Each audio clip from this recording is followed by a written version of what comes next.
It's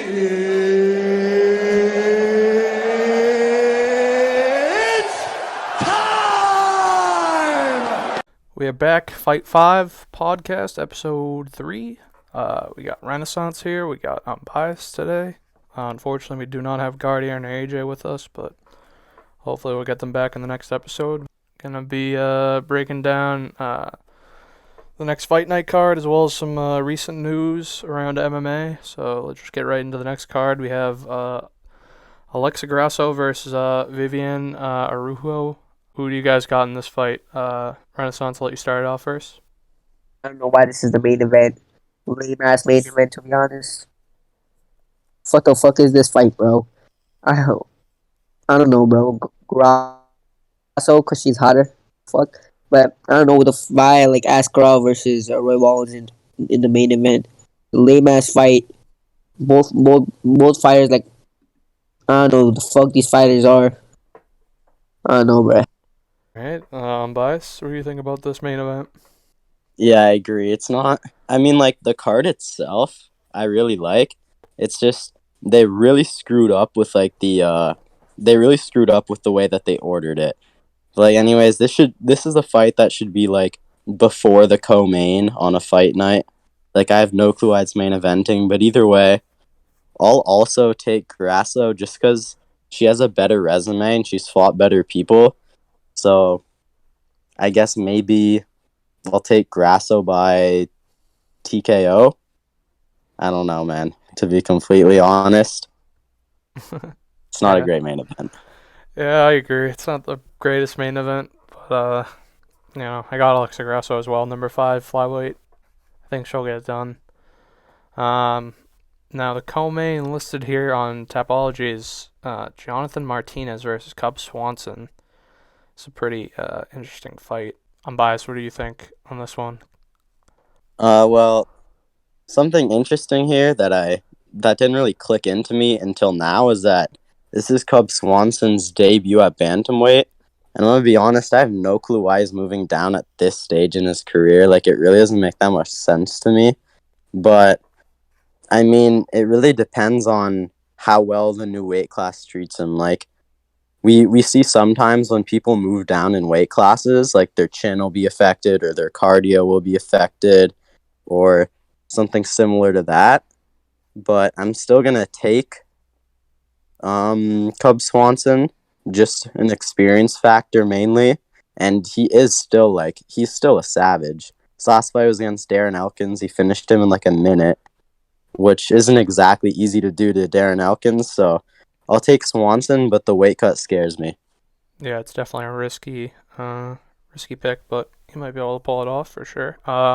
Renaissance, you think Cub Swanson can pull this one off?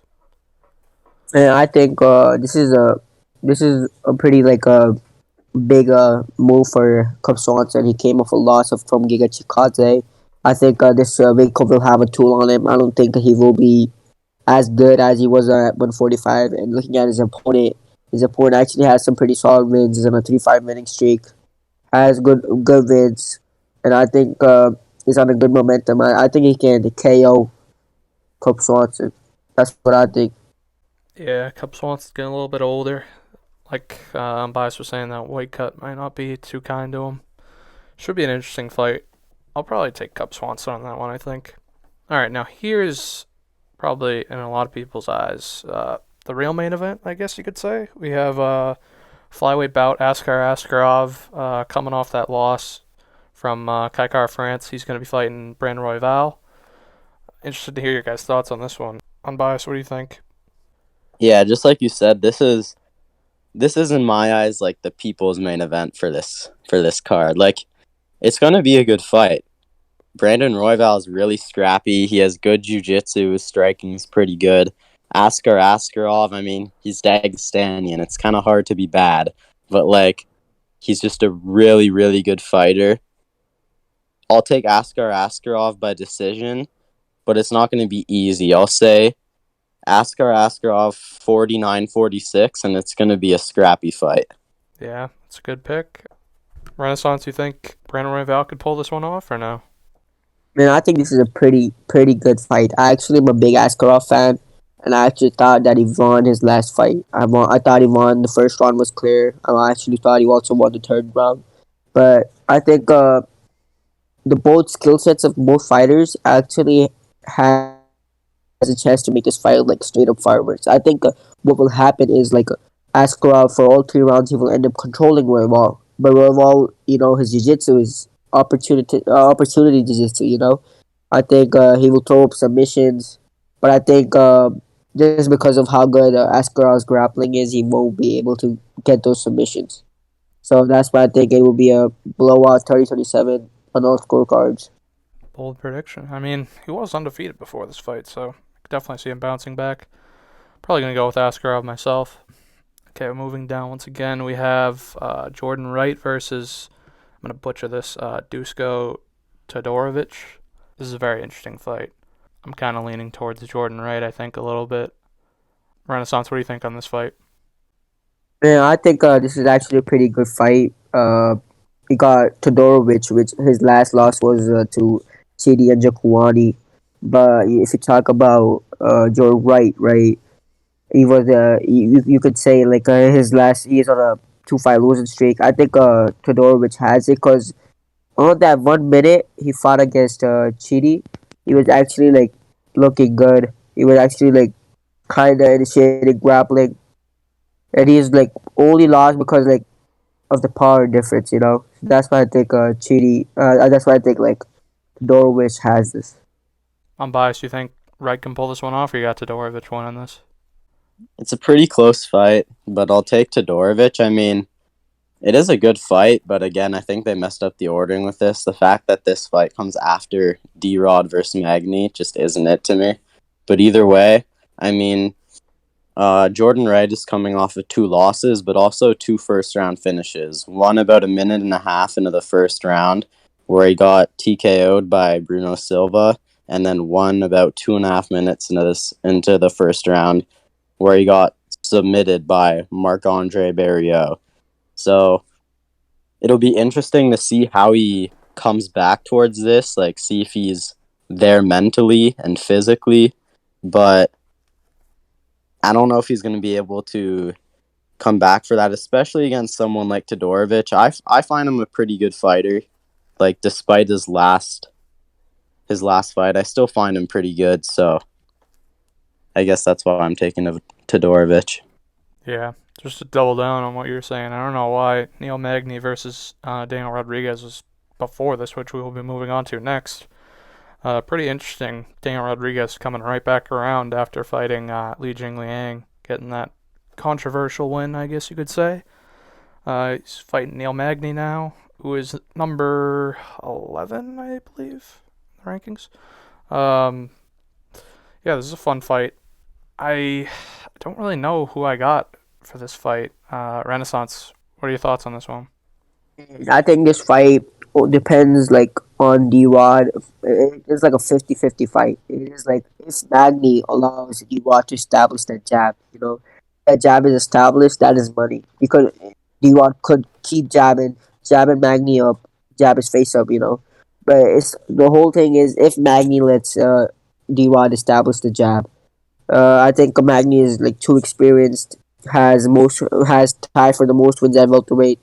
I It's a pretty 50-50 fight. I don't know. I'll pick Daniel Rodriguez because he's coming off that momentum. Even though that was like pretty controversial, but I think he's coming off that momentum. He's a younger fighter. He wants to prove himself. I'll go D-Rod. Yeah, I'm biased. Who you got on that one? I'm still kind of mad because I feel like this should be Lee's opportunity. I mean, I'm not going to go ahead and call it a robbery because it was a fairly close fight, but I just thought that Lee beat D-Rod. But either way, they gave it to D-Rod, and now he has the opportunity to fight a ranked fighter in Neil Magny, and I'm picking him to win. He's the younger fighter. He's the fresher fighter. At this point in his career, I think his skills are better. And, I mean, Neil Magny, did he really beat Max Griffin? Like, that was 2 fights ago. We all know he lost his fight against Shavkat. And then against Max Griffin, I don't think he won that fight. So in my eyes, he's on a 2-fight losing streak. Whereas Daniel Rodriguez is on like a 4 or 5 fight winning streak. So I just think the momentum sides with him, the age sides with him, all that. So I'll take D-Rod. Yeah, definitely a good point. You guys both bringing it up. The momentum's definitely in Daniel Rodriguez's favor. Probably leaning towards him as well, but I wouldn't be surprised. Um, yeah, so we have a couple other interesting fights on here. I don't want to touch on all of them, but we do have Alonzo Menafield versus Misha Serkinov, which should be a fun fight. Yo. What about the Joannis and Brito and unknown fighter? The fuck? Yo, what is this shit, bruh? I Oh, have no jeez. clue, man. Yeah. Maybe they just mean like a fighter pulled out or something and they're looking for a replacement. I really don't know. Oh, I I don't do know. see here. We were talking about the main event being questionable. They did have this was supposed to be Cannonier versus Sean Strickland, so that kind of explains It was, why. yeah. But either way, I But mean, still, like they had better fights on the card that could have replaced that main event. yeah, I mean, arguably, I mean, definitely Askarov versus Royval could have been the main event, or Neil Yo, Magny versus Rodriguez could have been the main event. who the fuck is Joannis and Brito fighting though, bro? What the fuck? Unknown I fighter? got no Like, clue. Yeah, it's a little either way. So I mean, yeah, I got some other names on there. Don't really want to touch on all those fights. We do have the GOAT Mike Jackson fighting, opening up the card. That should be interesting. Shout out to CM Punk. Moving on to some news now. Straying away from that fight card. I know you wanted to talk about this one, Renaissance. Justin Gaethje maybe potentially ducking Rafael Fiziev. Fiziev went on Twitter saying how he has been tested by USADA, 6 times this year? And he is not on steroids, he's saying to Justin Gaethje. He wants to fight Justin Gaethje, and Gaethje has not said anything in response, really. So, I guess, do you guys think he's ducking Fiziev, or what's going on there, Renaissance? I'll let you start that one off. yeah, so I think Gaethje's a bitch, bro. To be honest, I think he's exciting, but he's a fucking bitch, bro. It's because of fighters like Poirier, Chandler. People say guys like Islam should be on his Batasha because these motherfuckers do not want to fight anybody. These motherfuckers are like, we gonna fight amongst ourselves. They got this whole inbreeding program going on with these 3 motherfuckers.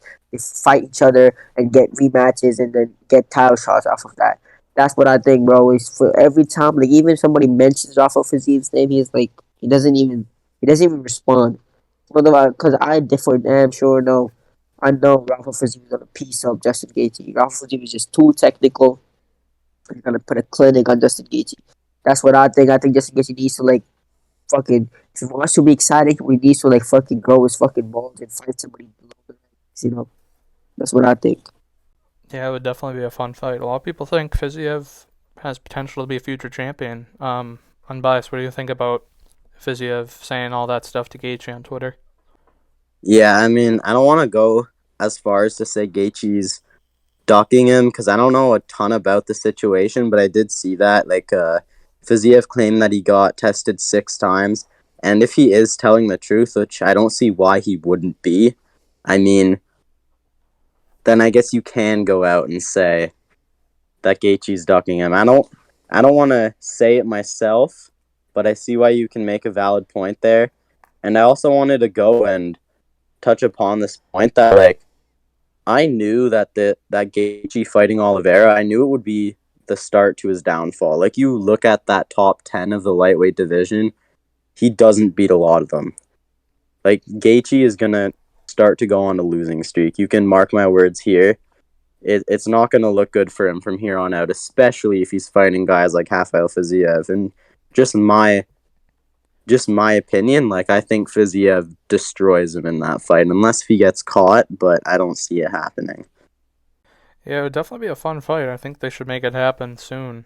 I don't know, it's gonna be hard. I don't know this for sure, but I think I saw Gaethje said he wants to fight Dustin Poirier again. That would definitely be a fun fight, but I also want to see, I want to see the lower ranked guys get chances to move up when there's been kind of this same contenders coming in and out of the top 5. Not much is changing besides, Islam kind of coming in. But I mean, we'll see. A lot of that will change at UFC 280. Got a couple lightweight fights there.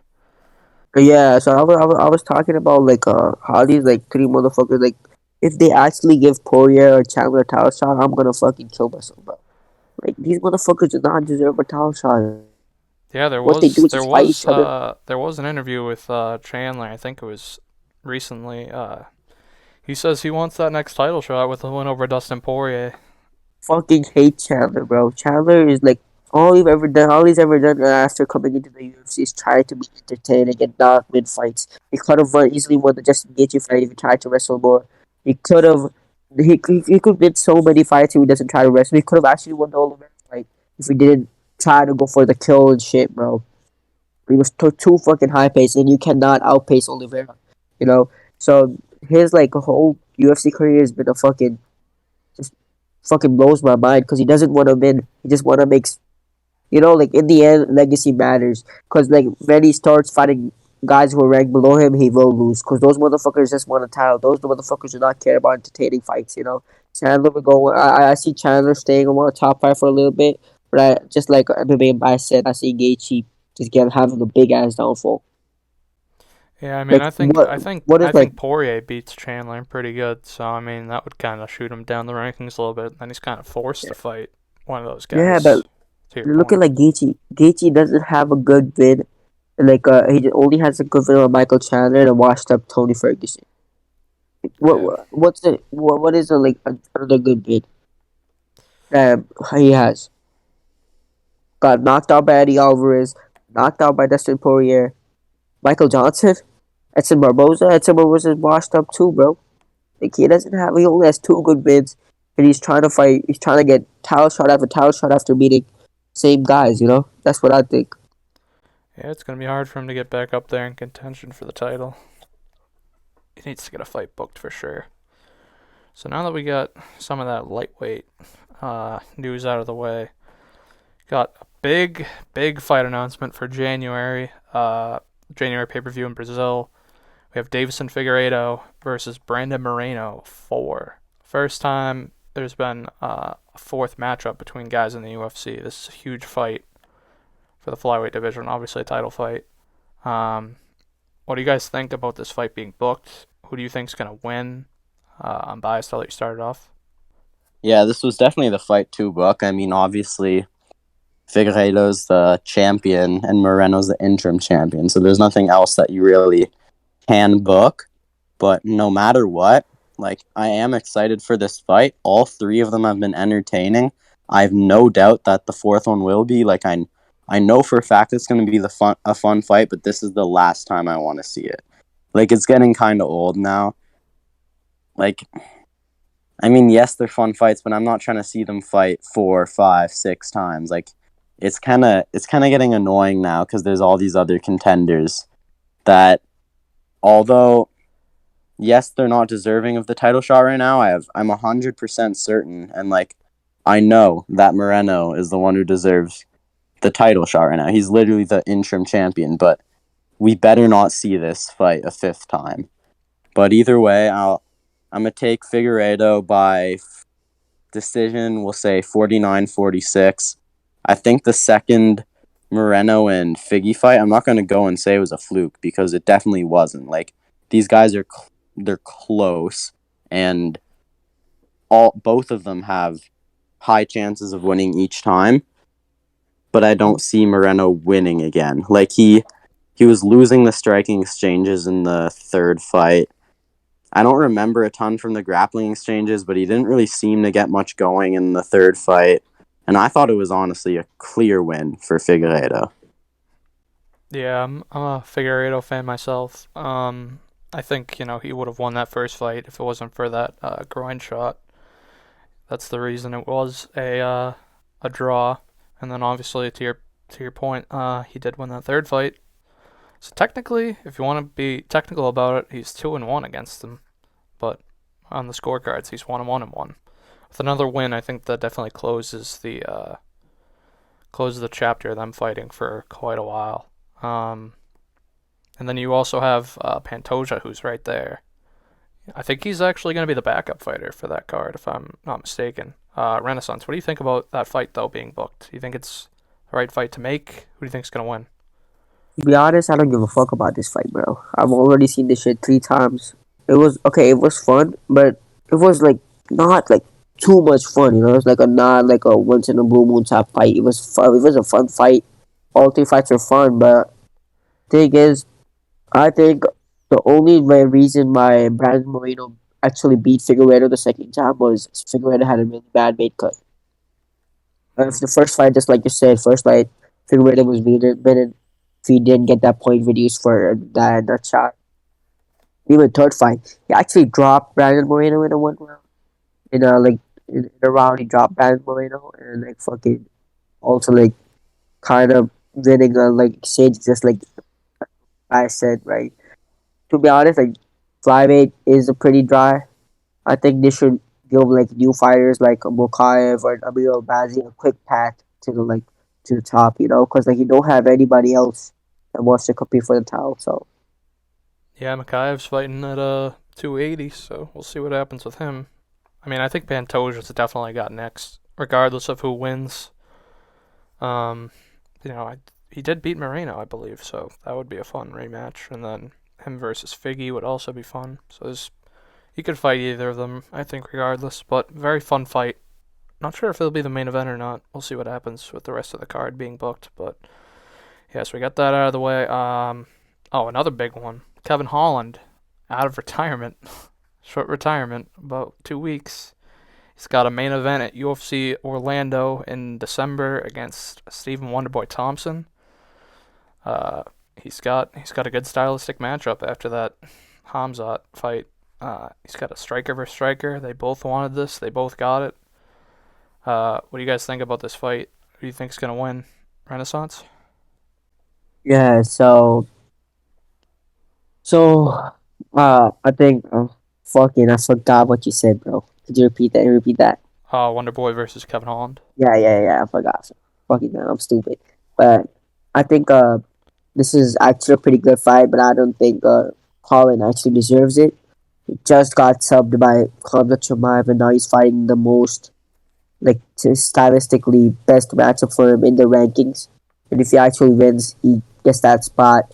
But to be honest, like Stephen Thompson has never really lost because he's gotten old. He's only got out grappled. You've only seen him. He was like out wrestle fucked by fucking Bilal, Gilbert Burns, all these fighters like try to out wrestle him. I think if it comes to pure striking, Stephen Thompson will still give anybody a striking clinic. He gave striking clinics to fucking Vicente Luque, Jorge Masvidal. I think Kevin Holland's gonna get a proper beating and a striking clinic put on him. Bias, you think Kevin Holland can pull off this win here against Wonderboy? He definitely can, but I'm gonna pick Wonderboy. Very similar reasons to what MMA Renaissance said. Like, I don't see Kevin Holland willingly grappling. It's just not really his personality, and he loves to strike. So yeah, I don't see him willingly grappling, which is always the kind of key to victory if you want to beat Wonderboy. And just like Renaissance said, like, I don't believe age is going to be much of a factor in this fight either. I just think Wonderboy is going to put on a big striking clinic. I'm not going to say destroy him. Like, he's not going to knock him out or anything, or at least in my opinion. But I'll say 49-46 for Wonderboy. And another thing I'd like to say is I'm happy that they gave this fight to Kevin Holland because he helped save UFC 279. But if he didn't do that, he wouldn't be getting this fight. Like, he's beat Alex Oliveira and Tim Means at 170. And those are his only 2 wins at 170. So, like, I'm happy he's getting it because he did a huge favor for the UFC.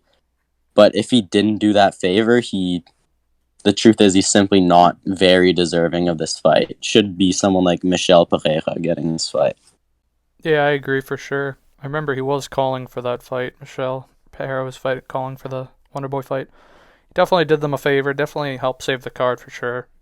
To double down your points.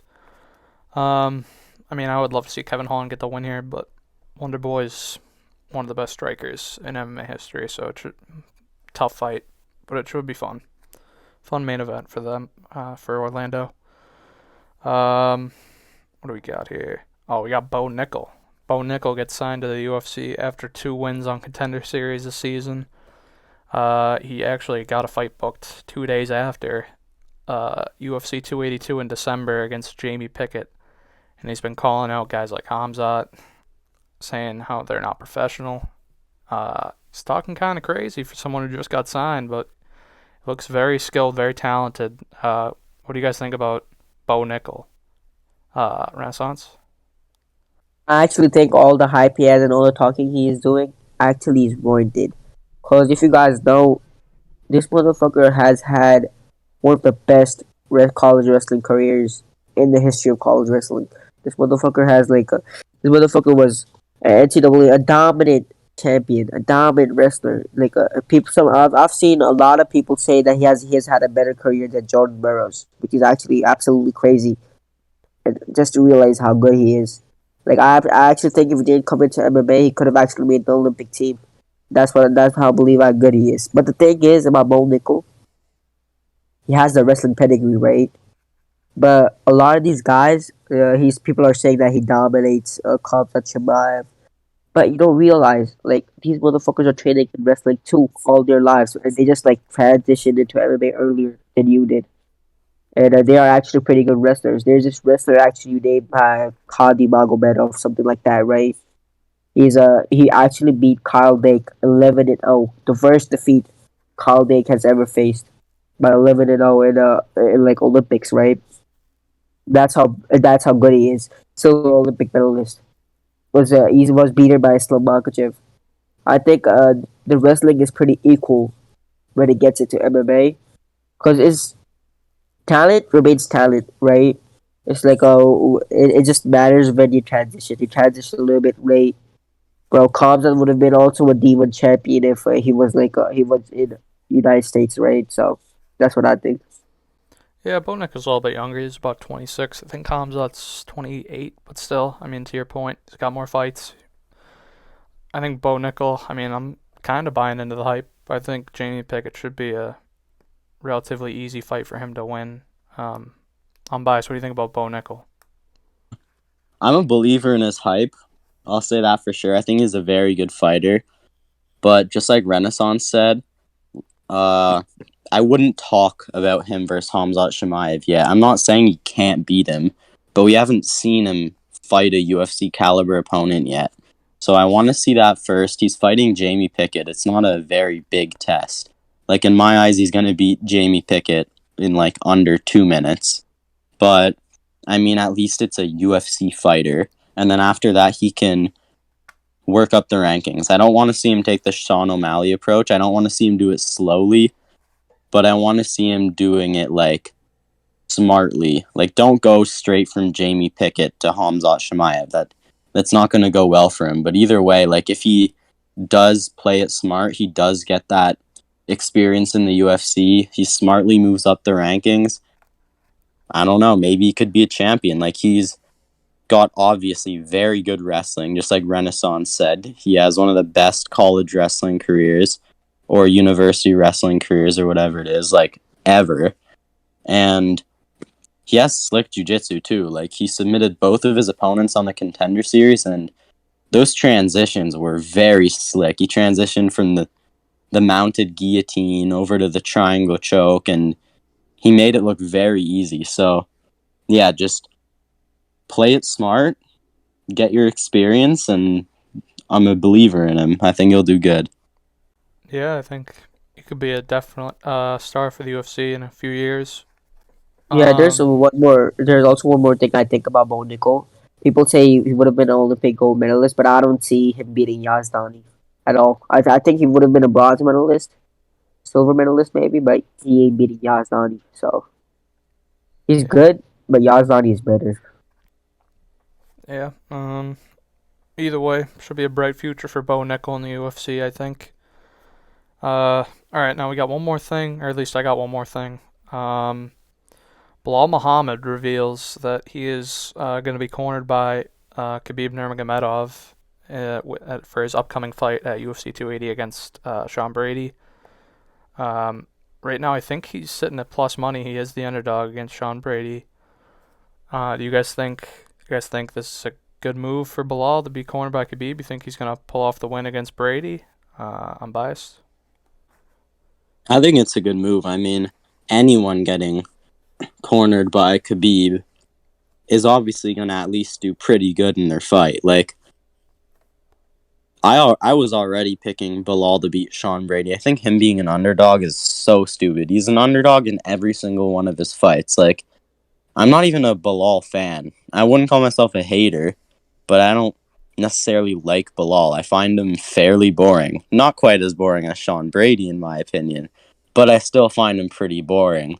And then he's an underdog again after being an underdog against Luque and an underdog against Wonderboy and an underdog against, or I don't know if he was an underdog against Damian Maia, but he's just, my point is he's always an underdog and he should not be against Sean Brady. I don't think Sean Brady's that good.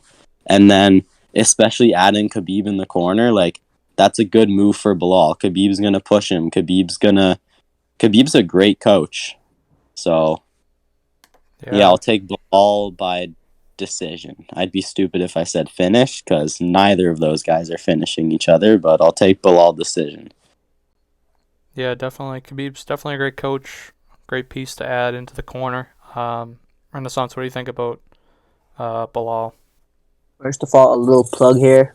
This news was also reported by Fight Five News. Reported on the same channel. You gotta check that out. Watch that, like that, comment. I don't know, do all of that shit. But the thing is, Bilal has actually been training with Habib in Abu Dhabi for a month right now, right? I think it is gonna do wonders because Bilal is not from a wrestling background. From what I've like heard from his interviews, like he only started wrestling when he was like 17. He has no high school wrestling background. He has no college wrestling background. He only like he is good wrestling, but training with Khabib will actually help him a lot. I think he'll have good enough takedown defense to actually keep this fight on standing. And just look at Sean Brady's striking, bro. That shit is horrendous. That shit is so bad, bro. Like, I think there's gonna be a striking fight. I think fucking Bilal pieces him up. Makes it look like fucking makes it look like fucking Rocky and some shit, bro. That's what I think. Yeah, you think you got him by decision? I got him by decision. He is actually at plus money. I just checked on DraftKings Sportsbook. He's plus 120 right now. So Do for you anybody guys you that's guys want to know a confident, cool fact about Bilal? Like I yeah, have this unpopular opinion, right? So I saw this on Reddit. If like Bilal beats Brady, he's actually the only top five fighter to have 4 wins against ranked contenders. Even Leon doesn't have that many wins who is the champion. I think he should be definitely next for a title. I know people do not like him, but that is like he beat Stephen Thompson when he was ranked number 5. He beat Vicente Luque when Vicente Luque was ranked number 5. Now he's beating and he's the only one that's going down the rankings. yeah, it's I don't know definitely how a they. good stat. Yeah, even I'm telling you, even Leon doesn't have that many. He has like 1 win, and that is against Kumaro. Yeah, I mean that's a big win though, Kamaru Usman. But either way, definitely right. He has 2 top 5 wins, and then that'll be a top 7 win. So he should definitely be in title contention with a win, regardless of how many fans he has or how popular he is. He has enough credentials to get right up there. Um, I don't have anything else written down. Do you guys have anything else you want to talk about before we head out? Quick question. Yeah. So like going back to the card real quick. I don't really need a prediction, but I just want to know your guys' opinions. So Rafael Assunção is fighting on this card, and can you guys agree with me? Like, if he loses, he's out, like out of the UFC. He should never fight again if he loses. Yeah, I'd agree with that. That would Nah, be his bro. 5th straight loss. No, I think like he should give me a chance. He should be like should give me like a Sam Alvey type of chance. Like a 8-9 meters record maybe, like 10 fight losing streak. That shit works. UFC loves their records. Yeah. Anything you want to say, Renaissance, before we head out?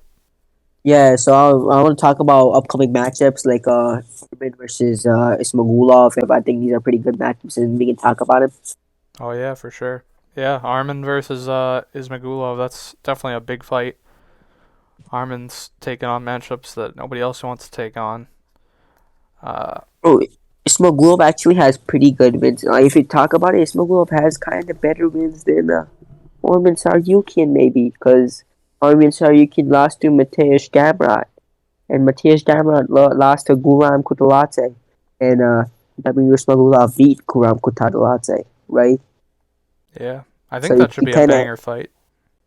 I think Damir wins that. If you talk about pure striking, uh, Armin does a lot of like spinning stuff. He's actually a pretty good striker. But if you talk about basics, technical stuff, that jab from Damir Ismagulov, that is just beauty, a thing of beauty. The way he lands it, the way he throws it. I think if he gets that jab done early, it's he's gonna win. That's what I think. Yeah, that would suck for Armin to lose after what just happened in that Gamrot fight. A lot of people think that he beat Gamrot. But, yeah, I'm biased. What do you think about that one? It's a very fun fight, and just like I don't remember who, but one of you guys said like Armin's taking on matches that nobody else wants to take on, Yeah. and you have to respect him for that. Like he's taking matches against people who are the biggest contenders. Like before their last fight, Mateusz Gamrot and Armin Sarukian were both looked at as kind of people who could be next champions. And neither of them ducked each other. They went on and fight. Now, same thing here. Like I'm still a big believer in Armin Sarukian. I think he can be a champion one day. And same thing with Damir Ismagulov. They're both very good fighters, and now they're fighting each other. So I just like the way that the UFC is going with this. Like get them to fight now. You know, we can see who the true contenders are, and for now this could change very easily because it's a close fight, and I haven't really looked into it a lot yet. For now, I'm going to take Armin Sarukian. I thought he beat Mateusz Gamrot. It was a close fight. Like people who call it a robbery, in my opinion, like I really don't see it. But I really don't know. I'll take Armin Sarukian for now. I'm still a big believer in him, and I wanted to see more from Damir, but that could change very quickly. So we got quite a lot of good fights to end the year. Usually that's how the UFC does it. They stack up the end of the year. Bro, I'll literally like not watch any card because I'll be like mentally like fulfilled if I just watch UFC 280 and Islam Makhachev bits. Everybody's waiting on that fight. We'll be giving our predictions for that soon, probably in the next week Yes, or sir. so. Yeah, I think we got everything covered here today. Anything you guys want to say before we go? You guys all set? I'm all set. All right. Let's go. We'll be doing another video soon. Check us out on TikTok. Check us out on Instagram. Like, comment, subscribe. Catch you in the next video. Let's go.